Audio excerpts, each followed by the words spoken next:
Oh, I also want to do AI companion. Ooh, what is that? Oh, it's awesome. We can talk about it We on should, because live. I've tried it. I've tried it recently too. Okay. Oh, hey, Chris. Hey Chuck, how are you? I'm great. How are you? I'm great. We've got a couple of guests today. Very excited to have them join us very shortly.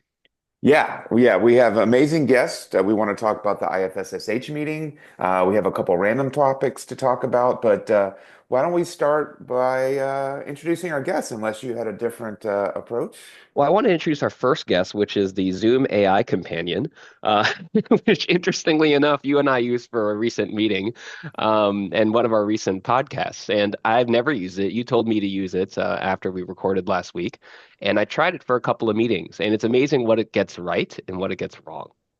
Yeah, it actually, first of all, it passes the Washington University police, so we can use it safely. It's really good, but it's not perfect. But it's I've started using it in meetings, and we are not sponsored, unfortunately, by Zoom. But one Not day, yet, not yet. not We are yet. open to solicitations.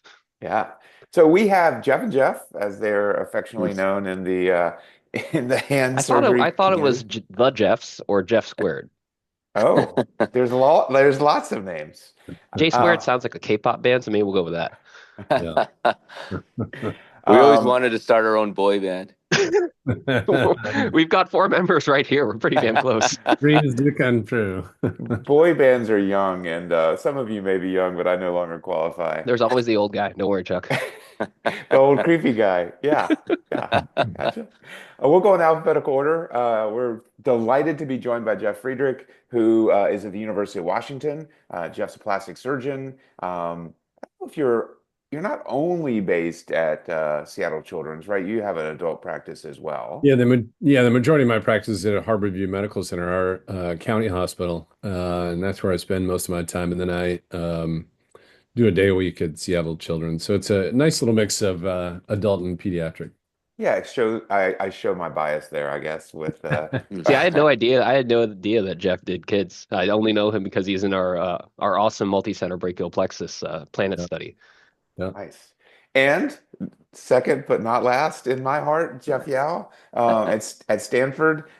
Jeff's known for many things, and we'll hopefully touch on a couple of those if we have time for a little clinical talk. But for me, Jeff's known for his arthroscopy wizardry and really advanced thinking. So thank you both for joining us. Thank you. Mm. Thank Thank you. Thanks for having us. Yeah. So our goal today is to share a little bit about the IFSSH. And you too have been laboring on this for honestly years. And I guess we should start with maybe how did you get dragged into this? I think I know the answer. Let me rephrase. How were you bestowed this incredible honor to run the meeting? It's such an Great. honor. Great pivot there, Chuck. It's it's almost singularly due to one person, one factor, and that's Jim Chang's persuasiveness. We had done this for the 2018 ASSH meeting, and after the chills and raggers of that passed, after we finished the he let an adequate amount of time go by before he approached us again about this meeting and said, "Hey, we're gonna get the speaking of bands, you mentioned boy bands." He said, we're gonna get the band back together. You want to do it? And Jim's the kind of guy where you go, yeah, that sounds really good. And then Jeff and I went our first planning meeting, and we go, oh boy, what did we do? But it's been great, actually. It's been a tremendous amount of work, but we can see it on the horizon now, and we're really excited about this meeting. I use the analogy, it's like planning a wedding, planning a wedding is a lot of work. It's a once in a lifetime kind of thing, hopefully.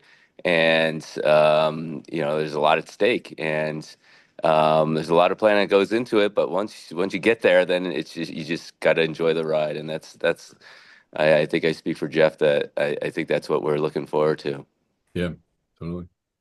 So it's, I mean, maybe we won't jump in quite yet. And I know Jim can be super persuasive. I know he's very excited. And this is a big, long meeting.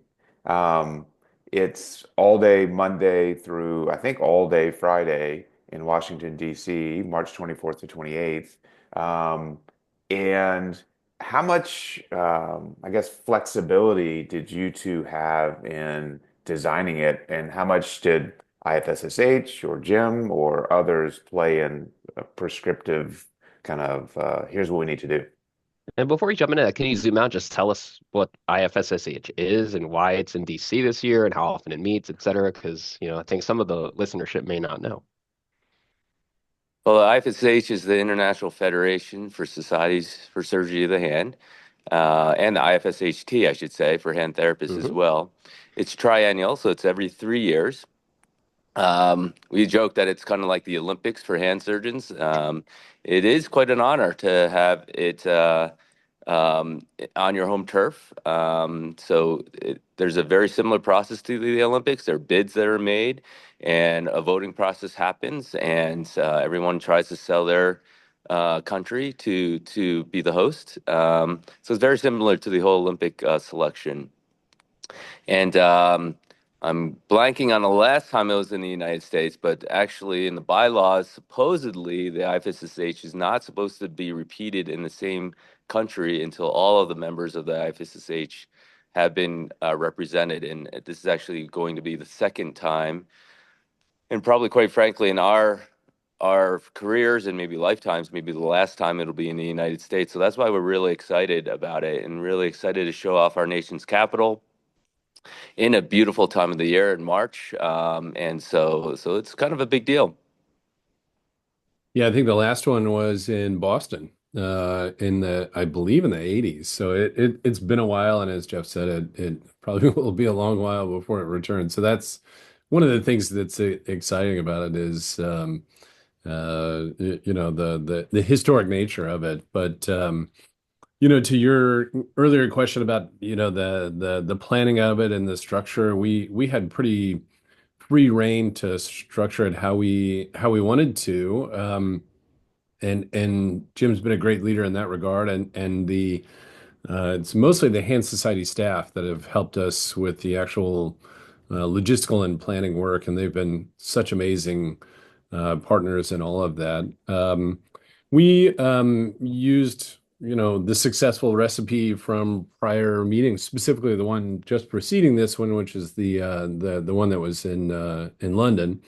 And we worked closely with the planners for that, and got their templates and thought about their what had worked for them and what had not worked, and we were able to craft a meeting based on that, loosely based on that. I would say, the thing that's most impressive to me about the program is just the density of it. I mean, it's just an amazing amount of topics, and speakers from all over the globe. We really have been able to get, with the exception of Antarctica, we've gotten people from every continent to speak and moderate, and the Antarctica hand surgeons weren't really helpful in this one, but all the others were. They really got to pull their weight next time, Yeah, we got let's say we got a cool reception from the Antarctic hand Dad surgeons. jokes on a Saturday morning. Let's Oh There go. we yeah. go.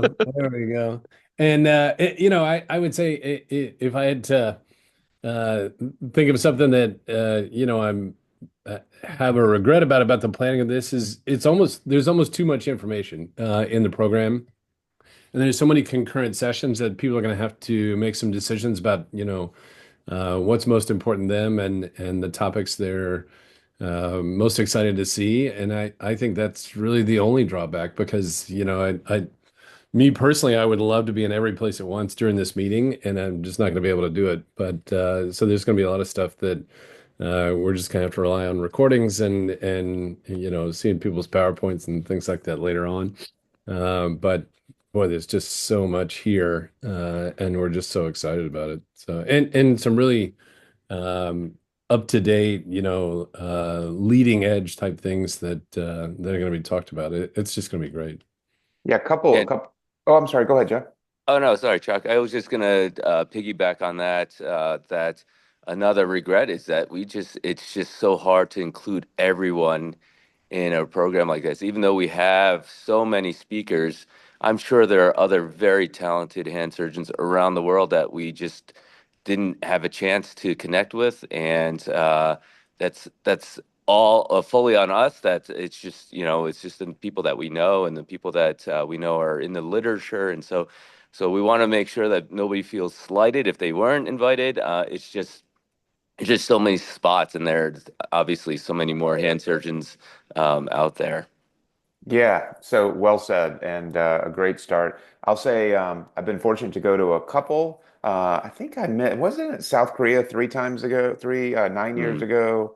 I was in Berlin and London, amazing meetings. And I will say, as a little bit of a plug, Chris is abandoning me during the meeting. He has, unfortunate for me, family plans. And so Wee Lam, who's a good friend who ran the meeting, in London is going to join me each morning to kind of preview the day's activities, and maybe we'll torture you guys and get you on once again. But we're excited about that. But I would just echo, there is so much going on. It really is hard to figure out how you're going to spend your time. So I'm super excited.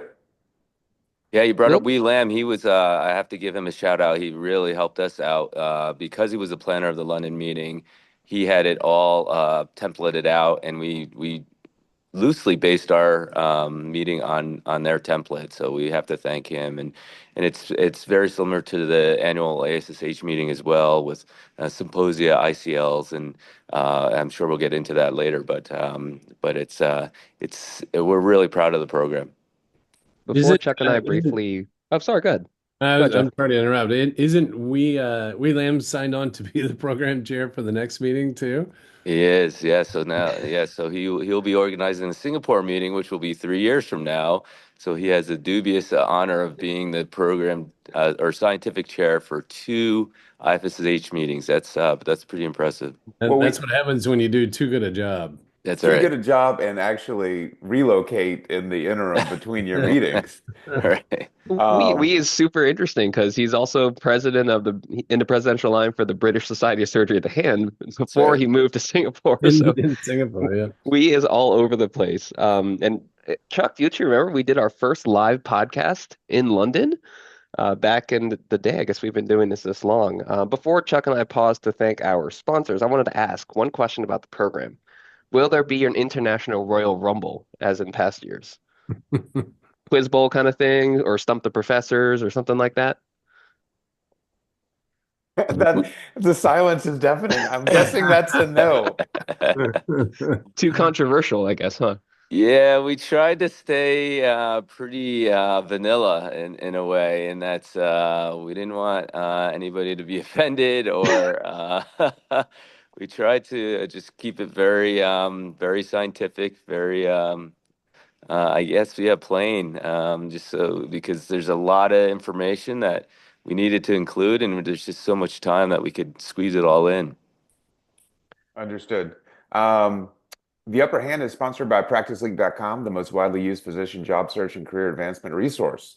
Becoming a physician is hard. Finding the right job doesn't have to be. Join Practice Link for free today at www.practicelink.com/theupperhand. So before we jump in, I just want to make sure I have this straight. So Wee Lam was able to plan this meeting once solo, and then he's going to do it again solo. So you guys don't have anything to complain There are only about. like 20 hand surgeons in Singapore, so he's got to do it. We both need our emotional support, Jeffs. So Yeah, yeah, we handicap each other. and help each other. So I'm not sure where to start to the point of there's so much. Maybe, I mean, we can certainly ask you where to start, or maybe the invited super special, speakers might be a good place to start, or however you guys think. But it's sort of hard to tackle this. Well, Yeah, we can start with the speakers. We have two keynote speakers. These were arranged by Jim, and I think they're going to be outstanding and really interesting. Of course, everyone knows Fu Chen Wei, who will be delivering this Swanson lecture. And then the presidential lecture, we were able to get James Swanson, no relation, who was the author of the book The Manhunt, which I've listened to on audiobook, and I thought it was fascinating. Basically chronicles the days leading up to and then after Abraham Lincoln's assassination, and I found it very fascinating, very well researched, and so he'll be delivering the presidential lecture. So really looking forward to both of those lectures. Perfect. Yeah, I think, kind of diving a little bit more into the program, if we just start at the beginning on Monday, I think the pre-courses are in and of themselves are really exciting. We have nerve repair and reconstruction, we have carpal instability, we have ulnar-sided wrist pain. I'm just looking through them now, fractures and trauma. We really tried to for these pre-courses look for, universal topics that are going to be encountered worldwide by any hand surgeons. And so, the list of faculty for each of these pre-courses is kind of the who's who for each of those things. So I think the pre-courses alone are going to be worth the price of admission, so to speak, for on Monday. And then we dive right in on Tuesday with both symposia and paper sessions. And what we've done for the most part is pair those symposia and paper sessions back to back. So for example, we'll have pediatric brachial plexus symposium with, again, the luminaries in that kind of realm. And then we have scientific papers on that same topic to follow.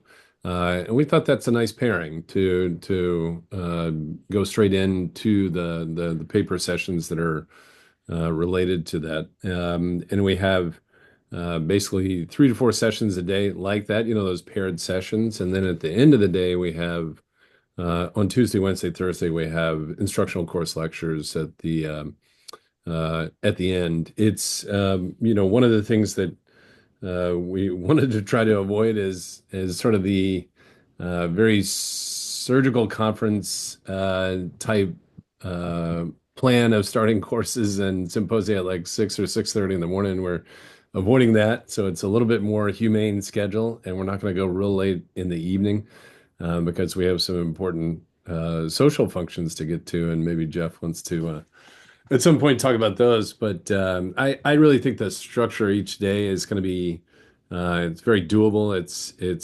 And I think really engaging with the way that it's laid out. Yeah, we're actually going to talk with Jim about some of the social stuff. That's the only thing we trust him to talk about is the social engagement. So we're pretty sure he doesn't have any clue what's going on otherwise. Um, but Very yeah, astute, very astute, Chuck. Yeah. I think for those who haven't attended meetings overseas, this will have, it sounds like now that you've confirmed, a bit of a flavor of an international meeting in the sense that it's not the 6 a.m. or 6:30 start. I Yeah. presume there'll be coffee breaks Oh yeah. in a different way than we do in the US. And as I understand it, more than half the speakers will be international. So, and again, for those who think the US is the only game in town, every time I travel or have the opportunity to learn from our international colleagues, it's always impressive what they're doing that at least I am not. Yeah, Yeah. Chuck, I think that's a great point that you bring up. Yeah, it's very easily to become American centric when we go to the ASSH meeting or AHS meeting or other meetings where it's predominantly American speakers and research being done. But there absolutely is amazing things being done all over the world, and we're hopeful that a lot of that gets highlighted here at this meeting because, as you said, 50% of our speakers will be international, and I think they have a lot to bring to the table for sure. And that was by design too. I mean, that was Jim's prime marching order for us as we were planning this, and so we really worked hard to do that, and really cast a wide net across the globe, and I think we've done well doing that and getting those speakers from all over the world. Yeah, the sessions I'm involved with are very international, so I'm looking forward to. And again, it's even if one's involved in a session, hearing the other speakers who I know most, but not all, so will be great. Yeah. Um, this is a hard meeting to profile. I'm not sure, and we can pivot and talk a little clinically if you want. Are there other highlights to mention? I mean, it's just we're not going to run through the whole program, obviously, but anything that you two are aside from the invited speakers, the high profile speakers, anything else you specifically want to highlight or profile? I'm actually really excited about some of the, um, not necessarily, I wouldn't call them non-clinical symposia and sessions. I would say they're things that are sort of one ring of orbit away from, traditional hand surgery rather than, here's how I do this clinical thing. So we have sessions on technology and AI. We have sessions on education, building a research practice alongside your clinical practice. We have sessions on best practices in communication. I think we even have a session on art in hand surgery, or how those two inform each other, art and our hands. So I think those are the sort of some of the off the beaten path kind of topics that I'm really excited about too, because I think that really rounds out a meeting like this. We have very drill down deeply scientific things, but we also have the interpersonal and psychosocial aspects of hand surgery as a whole incorporated into the program, and I think that that's gonna allow us all to engage a different part of our brain as we go through the meeting. So I'm really excited about some of those different topics that we've got incorporated. Yeah, we had a listener, and I think I tortured both of you. We had a listener reach out asking specifically about AI content, and obviously there is some, and I'm super excited about that. Chris and I've been talking a lot about it. And then another big chunk of our listeners are therapists, hand therapists. Can you speak briefly about just general content? And it's as I look at the program, it seems sort of interwoven with everything and overlapping. Yeah, so Aviva Wolf is the scientific chair for the IFSSH meeting, which will be running concurrently. And we tried to plan it so that we had some overlap, and we have four sessions specifically that are both surgeon and therapist speaking together. It's going to be hard to get a lot of other overlap, but the therapists are invited to all of our sessions, and the surgeons are obviously invited to the therapy sessions as well. So and it's concurrently in the same building, in the same location. So there's going to be a lot of intermingling. We're really excited about that. I mean, for me, it's just the international nature of this meeting. It's sounds obvious, but every time I've gone, and I've gone ever since the Australia meeting, I've met people from around the world, and we've kept in touch. And it's that international, global passion for hand surgery that is just it's just so infectious, and I just look forward to broadening my circle of people that I can share that passion with. That's exciting, and I love the sessions where surgeons and therapists present together, particularly if they work together clinically, because you get a lot of really interesting pearls beyond just how the surgery is done or how the therapy is done and how those are interwoven. I Um, think I think the therapists, just to add on to that, are particularly good about that. We have four formal sessions that are combined with surgeons and therapists, but the therapists have more sessions than that where they have hand surgeons on their panels, without being formally a combined panel. They've made it so because I think they're just particularly good at that at getting a broad perspective for all these issues that they encounter and they take care of in their day-to-day practice. So the integration, the enmeshing of our two meetings is great. All right. I maybe will, and I know we're taking your valuable time. You both have big plans. I should say it's, I think, 5 a.m. where you guys are. So we are Yeah. super grateful that you would join us. But we do want to take just a couple more Speaking of minutes. American surgeon ruthlessness, Yeah, come on to our exactly. podcast Yeah, at we have a 5 a.m. slot. local time. We wouldn't miss Oh. this for the world. Absolutely. All right, one clinical kind of topic, if you don't mind, that would I think interest our listeners But because first, The Upper oh, Hand is sponsored by Checkpoint Surgical, a provider of innovative solutions for peripheral nerve surgery. As a hand surgeon, you know that nerves matter. It's why Checkpoint is singularly focused on elevating clinical practice of nerve surgery with innovative technologies that help improve outcomes. Checkpoint Surgical's portfolio includes a range of handheld intraoperative nerve stimulators, nerve cutting instruments, and biomaterials. To learn more, visit www.checkpointsurgical.com. Checkpoint Surgical, driving innovation in nerve surgery. I'm trying to pivot from my current career into voiceovers and things, so I'm trying really hard I to. think I you're on really your like way. the intonations that you used there. I'm really impressed. I can I think teach you you're on your that. way. Yeah, for sure. All right. You guys are both known for your hand surgery expertise. Chris and I have been talking a lot about CMC. Just very briefly, I would love to hear both of you share what you're currently doing for, I would say, a prototypical 65-year-old female with severe CMC arthritis that has failed injections and therapy, etc. Um, Jeff Yao, you want to start? Yeah, thanks, Chuck. Yeah, obviously we all try conservative measures first, splinting, therapy, strengthening exercises, activity modification, anti-inflammatory medications.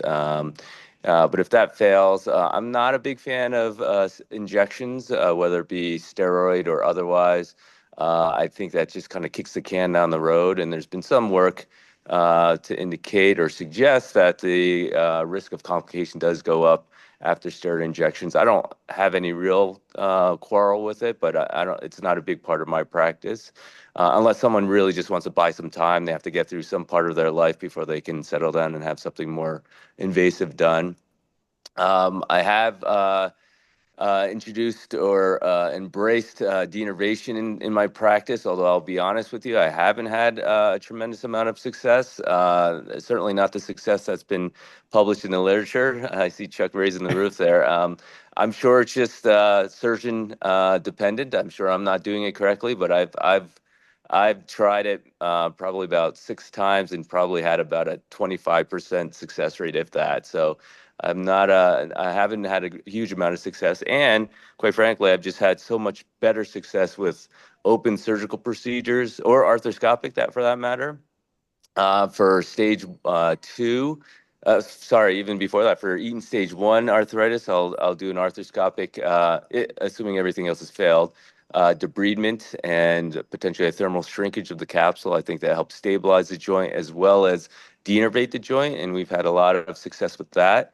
For stage two, I'll do an arthroscopic hemitrapeziectomy to offload the joint, but maintain the proximal portion of the trapezium to allow for a platform, particularly for our younger patient. I think and the younger patients are typically the ones that are at the earlier stages. I'll do that for stage two and some early stage three. And then for stage three, later stage three, and stage four, I do favor a full trapeziectomy, either arthroscopic or, quite frankly, open. It takes a lot less time to do it open. And I like to do a suture button suspension. I have no financial relationships, but I do feel that the suture button suspension, and we've done a lot of work looking at that, both biomechanically and clinically. We published our 10-year follow-up data recently with over 90% survivorship. So we've had a really good run with that.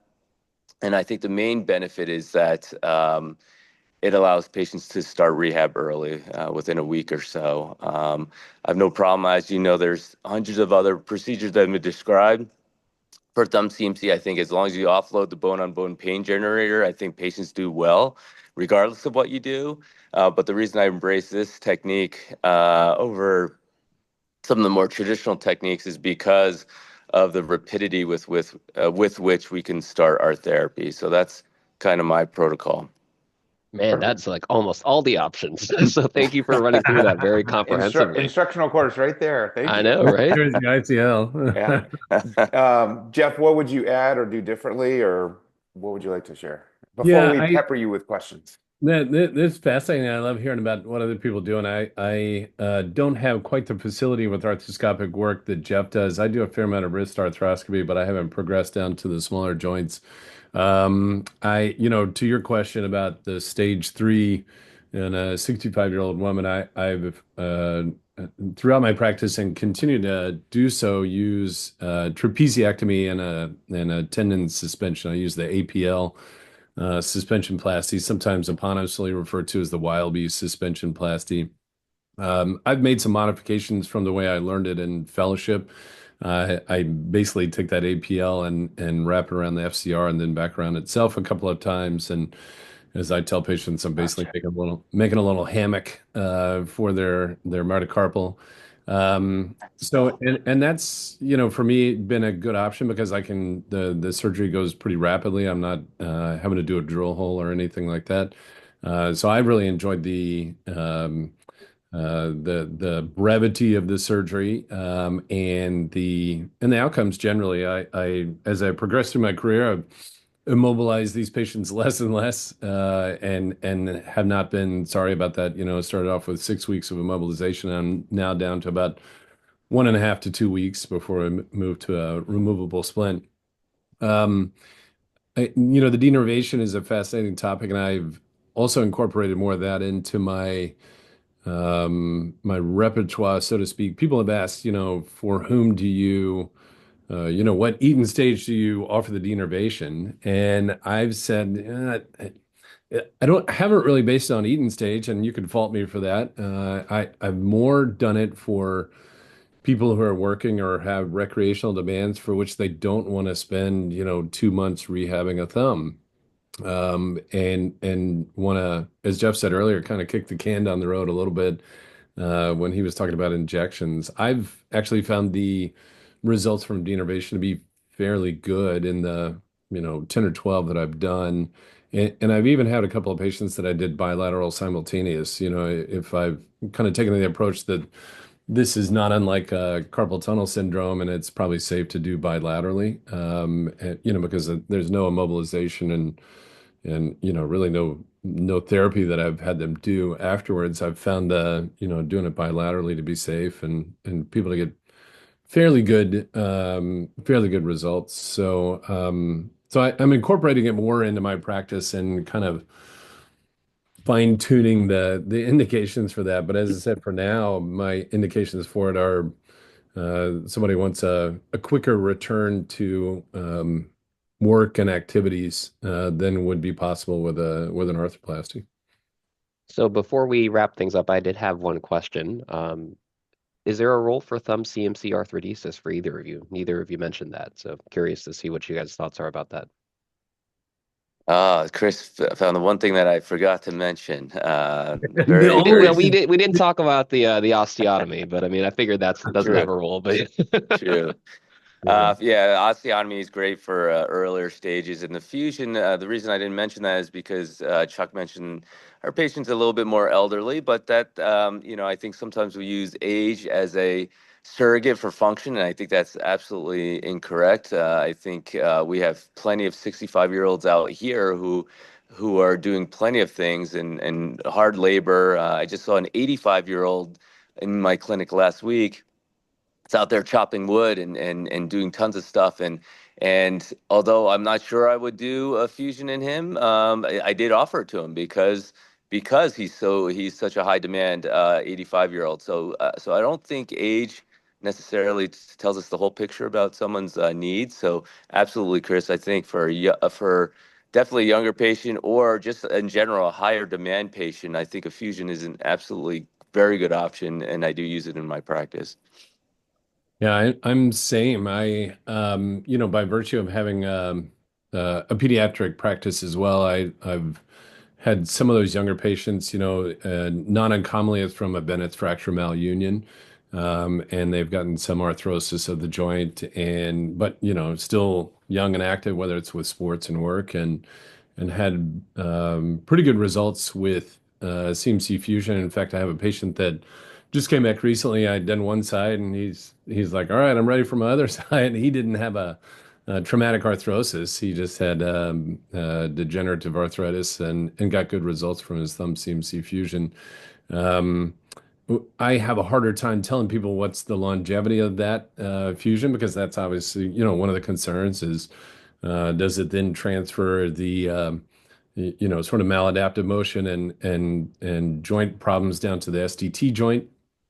I think at some point it does, but I haven't been good about predicting, like, when's this going to wear out and you're going to need something done to your SDT joint.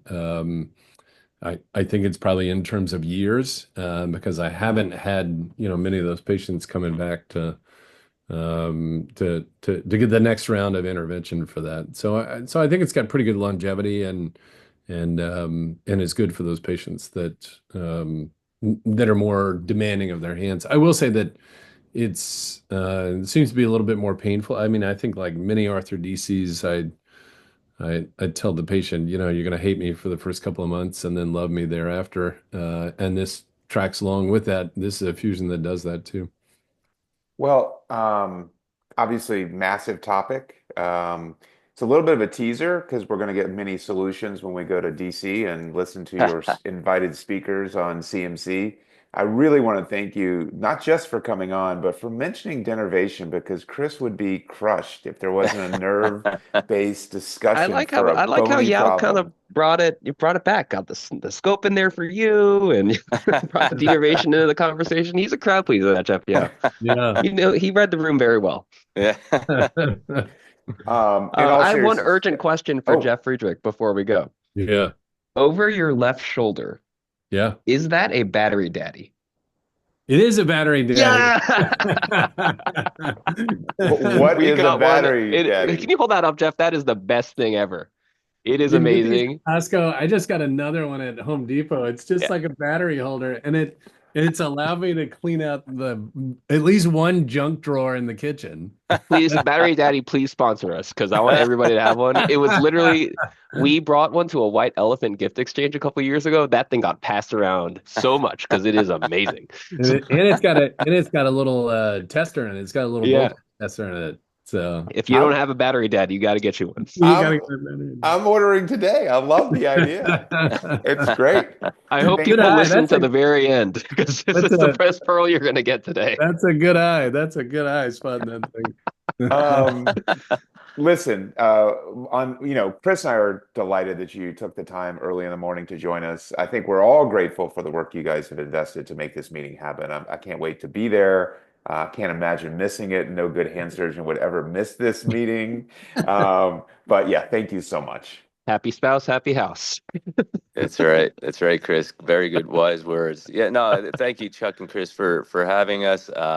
It's a huge honor to be on your podcast. I'm a big fan. I'm a longtime listener. Keep it up. I think it's entertaining, but also educational for all of our trainees and seasoned hand surgeons as well. So it's a big honor to be on. Yeah, and I'll just add my thanks. Thanks for partnering with us on this, really monumental effort to have what's an amazing meeting, and look forward to catching up with you guys in person when we're there, or at least one of you guys. I'll see you before then. That's true. All right, guys, take care. Thank you so much. Thank you. Thank you, guys. Thanks.